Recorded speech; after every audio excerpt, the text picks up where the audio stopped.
নমস্কার বন্ধুরা, ঝর্ণা দিদির কিচেনে সবাইকে স্বাগত। বন্ধুরা, আজকের আমি বানাবো রুই মাছের ডিমের বড়া। ডিমগুলো ধুয়ে নিয়েছি। একটা মাছে কতটা ডিম দেখো বন্ধুরা। কুচনো পেঁয়াজ দিয়ে দিলাম, কুচনো কাঁচা লঙ্কা দিয়ে দিলাম, পরিমাণ মতো হলুদ গুঁড়ো দিয়ে দিলাম।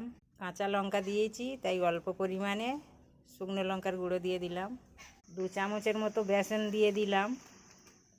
অল্প পরিমাণে ধনিয়ার গুঁড়ো দিয়ে দিলাম। 1 চামচ আদা রসুন বাটা দিয়ে দিলাম। পরিমাণ মতো লবণ দিয়ে দিলাম। মশলা দেয়া হয়ে গেছে, আমি ভালো করে হাত দিয়ে মাখিয়ে নেব। মাছের ডিমের বড়াটা ভেজে নেব। তেল দিয়ে দিচ্ছি। বড়াগুলো একে একে ভেজে নেব।